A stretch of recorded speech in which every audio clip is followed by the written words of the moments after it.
Welcome back. We stayed. I always like it when our guests stay after the break. That's a good sign. I was heading for the door, but we tackled her. We took her out. We tripped her. Right. So we are still here in studio with Mikki Willis and Jessi Sanfilippo. Sanfilippo. I want to say Sanfilippo. Yeah. YouTube. No one knows how to say it. But Shuggy Lippo is her YouTube channel. What is Shuggy Lippo? What does that mean? It's a made-up word. Surprise. Everyone's surprised. Next year it's be trending. Yeah. Yes. It's a mashup of my last name and my husband's last name. We have different last names. Oh. Yeah. Oh, I like it. His is Shug, mine's Sanfilippo. Oh, we get it. Yeah. There you go. I like it. So I always try to make it Filippo, like you're very... Everyone tries to make it very zesty Italian. My wife and I try to do something like that, and her last name is Salamanca and mine's Willis, and it turned out to be Willy Wonka. We didn't you go might with it. come into some hot water with that. But, yeah. Now, were you born Mikki? Michael? Yeah, Michael. Mickey? Really? Yeah. With the 2 Ks and everything? With the 2 Ks, yeah. Early on, actually, my name was changed. Early on in my life, yeah. Oh, okay, wow. It's just, it stands out. You could be one of those one name, Mickeys. And I like it because we're both I-end names. Yeah. I don't have an E at the end of my name, and I'm not a Jessica. So. Oh, look at you. Yeah. See that? Your parents are So, Jessi, where do you get your inspiration for your videos? Oh, gosh. Everywhere. I'm very observational, so it's just We're going to be in our next video. Yeah, you guys. Hey, you guys, what are you doing next Wednesday? I just kind of catch as catch can. I let the world around me really affect me, as hippy dippy as that sounds, but just kind of whatever strikes me. And when you do your videos, are you contemplative about what people's reaction are going to be? Are you nervous about putting certain things in it in terms of never. the message? I started my channel January of 2014, and I don't think that one time I have ever created for the audience. I've always created for myself, which kind of makes it way more fun that way. Yeah. Doing so, obviously having awareness that anything I say or do isn't going to polarize people. I never want to be like a polar bear. I just kind of want to be fun and lighthearted and creative. And so I never create with what it's going to do or how it's going to perform or who it'll speak to or whatever. So it's very self-indulgent. but it's nice. It's like it's entertaining and it's light and it's fun. And so you never click to you're never going to get the view. You know what I mean? Where it's where you're talking about issues and bashing people. And you're just, I never want to be a sensationalist. My husband, who's doing our Periscope right now, is an editor, and he thinks you cut it very well. Thank you. Hey, thanks, husband. Thank you. Jeffrey. So other viral videos that have been in the news lately, I don't even want to give her name because she's just... I don't even remember her name. Don't do it. She did the Dear Fat People video. So she was just on The View the other day, supposedly defending herself. She was defending herself because I watched it last night. It was just a terribly awkward interview. But have you seen that video? I have seen it. What do you think? I mean, YouTube pulled her channel down. What do you think, first of all, of her video, and secondly, of that choice that YouTube made to pull it down? Well, I feel it. I feel you have things to say.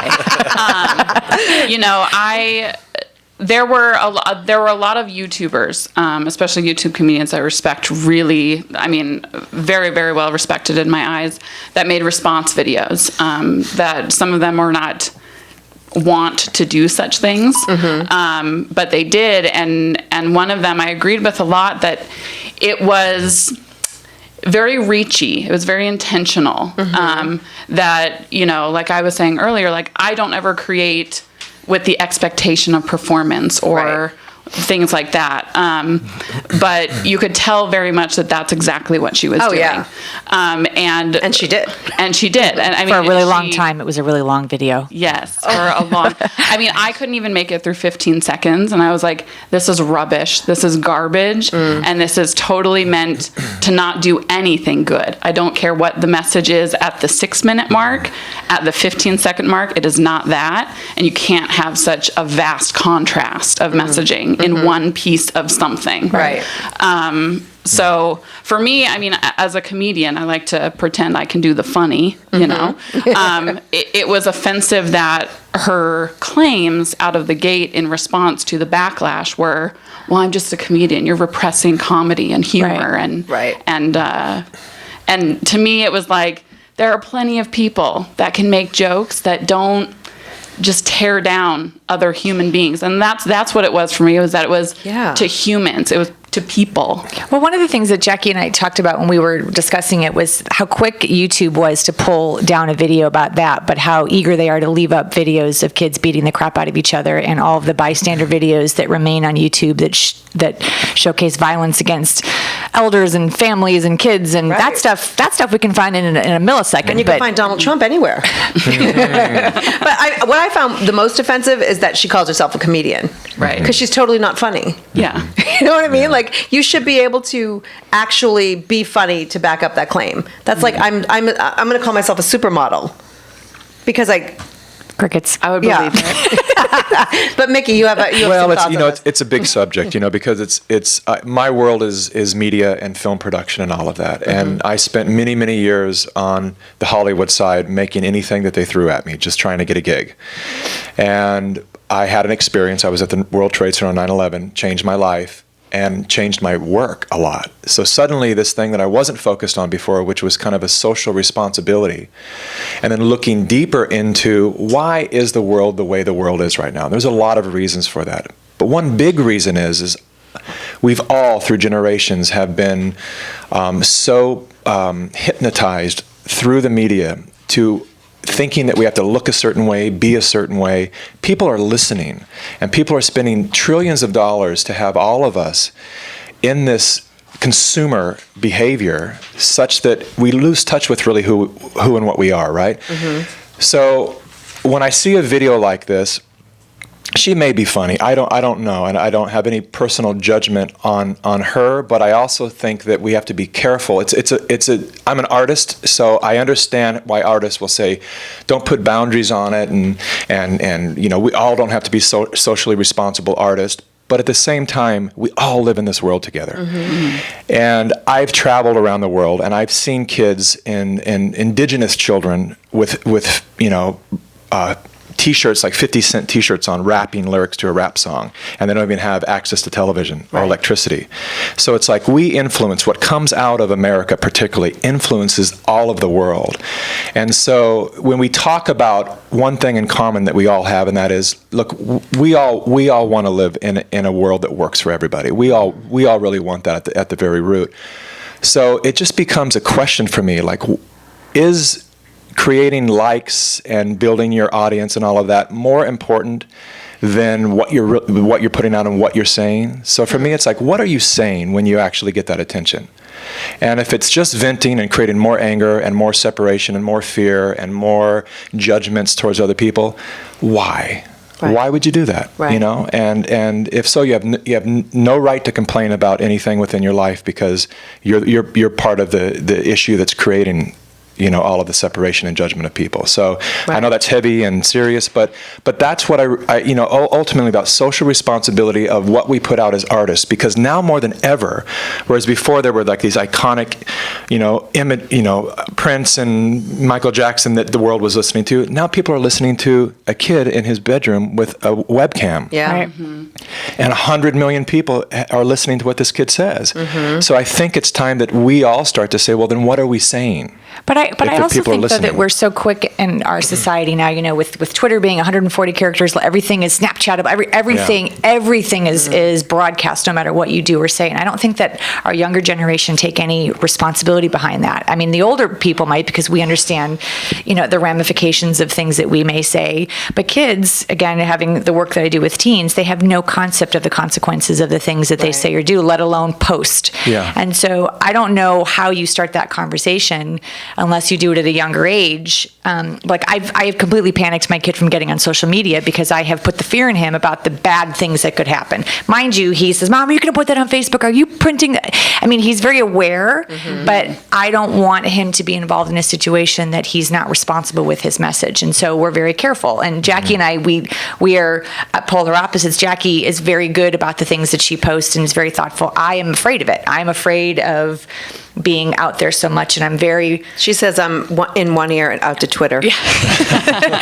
But because it's nerve-wracking, and people can mistake things that you say. And we, Jackie and I also talk a lot about like the responsibility that role models have as our celebrities, and what they do with their message, and how irresponsible they can be also. And it worries me. I think that we're so quick to just put everything out there that we don't edit ourselves ever. Right. But on a business side, she's a comedian, and comedians aren't successful if they're not selling their comedy. So tickets to a stand-up show or a CD or whatever it is she's doing. So you've just alienated such a wide audience. Here's the unfortunate thing: she probably didn't, because a lot of America probably agreed with things that she said, but they won't say it.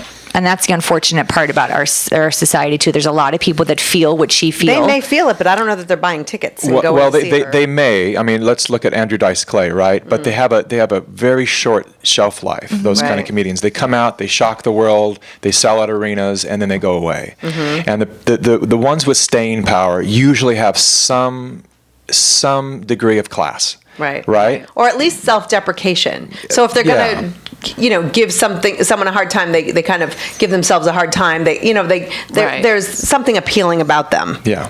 They're not just bagging on everybody else. Yeah. And even Lisa Lampanelli, who was like the worst, has evolved in her comedy. Like, I think that a lot of comedians and producers, creators have evolved with the world. Yeah, and my ultimate hope for her is that this, all of the impact that this video specifically had for her is a growing opportunity. That she has that moment of self-reflection, like, maybe I did come out very shock jock, but they're going to run my stuff overnight. They're not going to run it in the middle of the day when everyone's paying attention. Right. So, my hope for her, if comedy is a true career path and a true goal for her, is that she takes to always take the negative feedback, right. And in her case, it's very huge, and reflect with it, like to sit with your criticism is always something that I tell to anybody who has a moment like this, or myself too. If I'm like, things went well, if they went well, you want to take those criticisms. If they went badly, you definitely want to take those criticisms. Right. And so, well, I think it's going to take her a long time to get to that place of evolution, So there's also another comedian, because you mentioned your experience with 9/11. There's a comedian who had lied. I mean, I had never even heard his name before. And so I already forgot his name. Yeah. But, and then I guess events, prove that he was not actually there and came out. And that's not the first. I mean, look at like Brian Williams and his, do you feel that when you are in the media, or you're trying to make a name for yourself, or, you're doing these videos, that who you are is not interesting enough, that we need to start making up stories to, because I guess that was his whole point, was that he was there and he had an epiphany and he changed his life and he went and followed his dreams as a comedian, but it's not a real story. So, I mean, do you have any thoughts on that one? I feel like, what's interesting about like the time we're in now, and the access we have to broadcasting ourselves, right? And creating that story or sharing the story of ourselves, is we are still very much in a generation that's used to like TV and make-believe and stories and things like that. And we see still the traditional outlets that prove something like this makes you popular, makes you interesting, makes you engaging, interesting, intriguing. And so we kind of sometimes can find ourselves pulling on those things. Well, this is what happened, and it might be great, and really genuinely it probably is great, because I think the muddying comes with the understanding that we're all real people because of that access to broadcasting ourselves. So we have that true relatability, right. but we're still holding on to, what we've seen in the bigger spaces as being what's compelling. Right. So sometimes we are tempted to add those elements into the story. And I don't know when that will shift. I don't, I hope soon. Yeah. I hope we can it's just all about being genuinely and honestly yourself and sharing that and connecting on a human level as opposed to attempting to have a celebrity level appeal. I think reality TV has changed the way we perceive life, reality. It's not reality because it's not real. Scripted. Yeah. And it's like I remember I used to be into professional wrestling. So we're blaming wrestling. Hollywood, right? We're blaming Hollywood. Always. Okay. That's the consensus. I used to be into professional wrestling, not doing it, but like watching it. I was 13 years old. I loved it. It was fun. It was dramatic. And my dad was like, "It's not real. You know that, right?" I'm like, "Yes, it is." Like I would. What is it? Wrestling? Yeah, wrestling. Oh, right. And so it was at a time where people thought I was 13. So reality TV is the same way.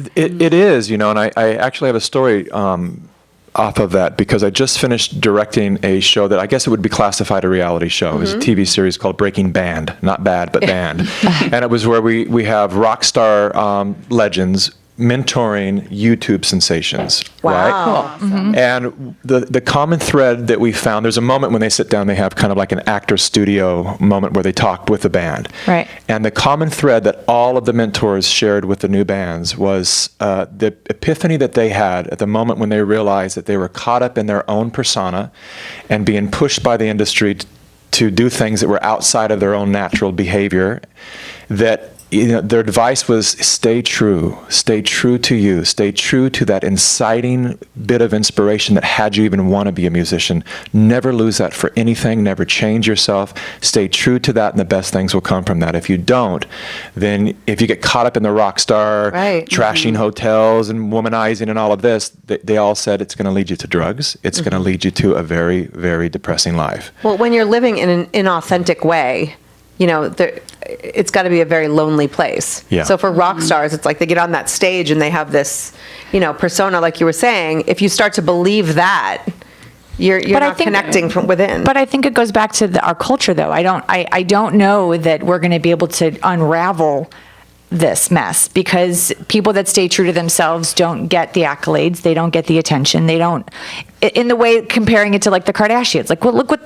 I know we don't talk about them here, but like we're a Kardashian-free zone. Yes, but using them as our thing. But using them as an example, bad behavior has made them billionaires. Good behavior gets criticized, gets scrutinized, but they get criticized just as much. With how many? But maybe that's the beauty of your video, Mikki, is that you're shifting. That one video, it's shifting. Your video, yes, we all back to school and blah blah blah, but it's fun. Like if we can push more of this type of stuff, like you see that we don't have that comedian here, who did the Dear Fat People. We don't have that. We want to celebrate and to discuss ways that we can entertain each other, inform each other, maybe open some minds. It's I think that it's really important that we keep sharing things like that and not keep sharing. But I totally agree with you. But I guess I'm going back to the whole concept of like sex sells, and I'm not supporting that. But that is a belief, right? Yes. And so the thing when you're more reserved, when you don't do certain things that reach the exploitive capitalist, not capitalist.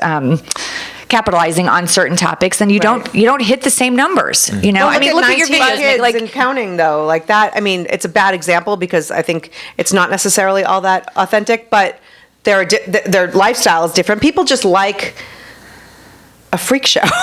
They like something that's interesting, that's outrageous. Maybe, I don't know. I guess, and just to make a point on what you're saying, where if you're collected and you're just doing good things and whatever, that you don't reach the successes. How many more billionaires are there that we don't know, that we don't see on TV? So it's possible to achieve those successes, and I think with what Mikki did with his video, and I guess in some shrivel of a way in comparison what I did with mine, is we're starting that revolution, to bring attention to just the commonality of humanity, as opposed to the crazy wild sex video of humanity, that sort of thing. So I think that it'll take time, Right.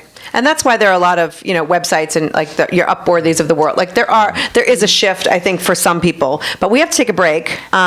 What time? I don't even know what time it is. It's 10:45, and I think Mikki has to jam. You have to jam. Thank you so very much. Thank you. We're going to go to break. Mikki Willis, and where can people find you? Elevate.us or Facebook /MIKKIWILLIS. And then on The Doctors on September 24th. On The Doctors. September 24th on The Doctors. We will be tuning in. Thank you. And when we come back, remember the double rainbow video? Like one of my all-time favorites? He'll be on the phone. All right. Jessi, you're staying, right? Yeah, Okay. I'm here. All right. We'll be right back. We're back with Broadscast with Jackie MacDougall.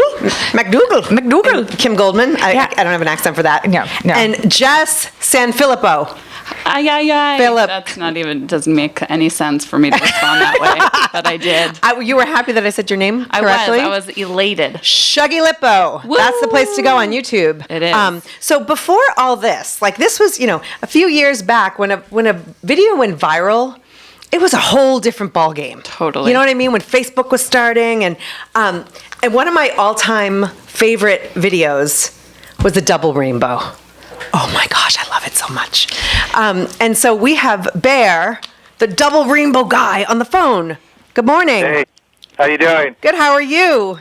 Awesome. I'm kind of geeking out. You'd think that like you're Robert De Niro or something. Like I love that video. I may have watched it out of the 40-something million times it's been watched. It maybe 20 million of mine. It just makes me happy. I think we go through life and we just get caught up in everything. And you just like you walked out and you saw a double rainbow and it just changed your whole day. There's a video that I made as a response video to it called Double Rainbow Explained. And what the video is and like what has happened since is kind of proof that it's a video of God. Oh. That's why it's done what it's done. That's why there's songs written about it. That's why it's 5 years later and I'm still all over the place, Yeah, the auto-tune of that, like I think I watched that 20 million times too. So I know there's a video, but please tell our listeners, what was going on that day for you. All right, well, so, I've been that was my 200th video, I've been doing it for a while. Wow. And, so I came to Yosemite in 1985 to live and work in the park, and then I married into the Yosemite Indian tribe, and I bought this land that I shot the video in 1988 when I was 25 years old. Wow. And I hacked a farm out of the wilderness and started feeling like I was Noah because I have my own well, I have fruit trees, vegetable gardens, alternative energy. It started to feel like an ark. And the first time I wrote that, my house fills with color, and I turn on my camera, and that's the video. Aww. Right when I said I felt like I'm Noah. Wow. Yeah, and so I walk, the video starts when there's a tree in the way. Mm-hmm. By the time I get to where I could see the whole thing, it feels like a giant hand pushes me to the ground, and most people don't really understand, but I'm on the ground for like the last 2/3 of that video. Right. And I'm looking in the sky, and the rainbow looks like a giant eyeball. And I'm like, what could have an eye that big? And it's like, I understand. God is right there in my front yard. So that's what's going on. That's why I keep saying, oh my God, and I'm saying, tell me what it means. Like, why is God visiting me? So, and what does it mean? As soon as I watched it, I knew it was going to be a viral video. I immediately uploaded it and sent it to everyone I knew and said, this is going to be a viral video. Send it to everyone you know. Wow. But it wasn't until Jimmy Kimmel got a hold of it, and then it was just like an explosion. So we want to know how that video changed your life, but how did that moment change your life? Not the viral part of it, but just being in there, feeling like you're getting this message from somewhere. Right. Did it change your life at all? 99% of my life is exactly the same. I'm sitting on the couch I was sitting on when I shot the video. I still live here. I look at that mountain every day, I'm still working my farm, still growing stuff to eat. There's still volunteers from all over the world coming here. The thing that has changed is I do a lot of interviews, and then I'm on a lot of TV. I was just on the Late Late Show with James Corden, and they were celebrating YouTube's royalty. Wow. And, they had me standing right next to him like I'm the king. Well, thank you for making time for us. Fun. And I travel to do, I just finished doing a commercial for this thing called Society of Grown-Ups, and, there's just offers almost every day to use my video. Google just asked to use it yesterday. I mean, it's just, wow. It just keeps going 5 years later, and it's never slowed down. Well, it's just so universally appealing, and I just... what do you think it is, though, that makes people share it so much and watch it and relate to it? What do you think... What was it about the video? It's me understanding I'm in the presence of God, and people get to experience that through me. I basically open my soul and share it without any reservation or any fear, and no one does that. No one just opens themselves up because they're used to having other people around. But on my land, you can see for 100 miles, and you can yell, and no one will know. So it's I'm used to having this complete freedom and privacy. Mm-hmm. And when I shot the video, no one was watching my video, so I had no clue that, anyone was going to watch this. I'm just enjoying the moment and kind of just transfixed on this powerful rainbow that's right in front of me. Yeah, it's a universal thing because it strikes a chord in everyone. It's it touches everyone because I'm just so open and honest, and I'm seeing something that's beautiful in nature.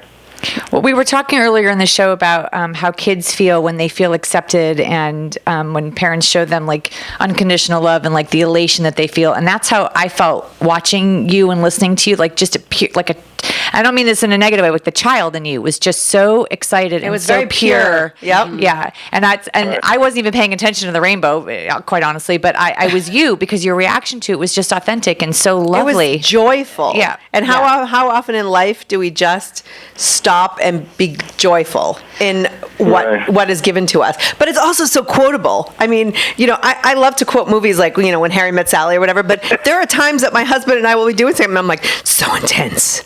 It's just it's just that video. I was touched by God when I was knocked down on the floor.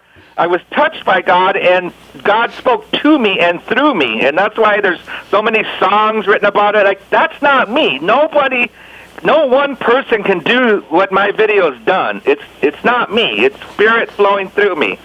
And the one thing that I tell people a lot is a double rainbow is a mirror of itself, and my video is a mirror for the person watching it. So whatever you see in the video, that's in you. Wow. I know, we're all speechless. Yeah. You're so deep, Bear. Way to shut the room down there, Bear. We're all contemplating, which isn't really good for radio. I know we all have these pensive nods, but you can't see that. Okay, where do we go now? All over the world speaking about this thing. It's been 5 years, and it's it really floors people because it's so simple. It's just a rainbow. You don't even see me in it. Right. 3.5 minutes of rainbow, and it's just flowing through me. I'm just letting go, and I was hardly even conscious when that was going on. I didn't really know what was going on until I watched it, and I said, whoa, there's something amazing going on here. Because, people thought you were just maybe smoking a little something before, and, that it was, you were just, enjoying. But I love the fact, and that you've been able to use this. It wasn't exploiting yourself. You don't even see your face. It's not like a lot of the other videos. And, you have a message, and you continue 5 years later with this message, and it's a positive one. It's just amazing. Bear, do you feel like you have to do another video, or this one's just going to ride its way into the sunset? I make videos every day. That was my 200th video. I was commanded to do that a long time ago and not stop. I'm documenting my life for my descendants and possibly my future self, because I kind of believe that when I'm done with this body, I'm still going to be able to watch those videos and say, look at how much fun I had. Well, Bear, tell people where they can find you. Still on YouTube. Well, you could just, watch the double rainbow video and then click on my username. I publish videos every day. All right. Well, we definitely will check out some more. And we'll also link to you on our broadscast.com page. Awesome. Thank you so much for joining us. Yeah, you're welcome. Okay. Enjoy your day. Have a good day. All right. See you. Bye. I think he's going to have a better day than the rest of us just because who he is. Jess, thank you so much for coming in. It was so fun. And tell Shuggy Lippo is your YouTube channel, and then also a website. Yeah, same website. Yeah, which must have been so hard to get that username. Oh, it was. I had to pay premium. GoDaddy got all my money. We'll link to all of your links on our website too. So absolutely, thank you so much, and thanks for listening. And we will see you next week. We think we will. Yes, we will.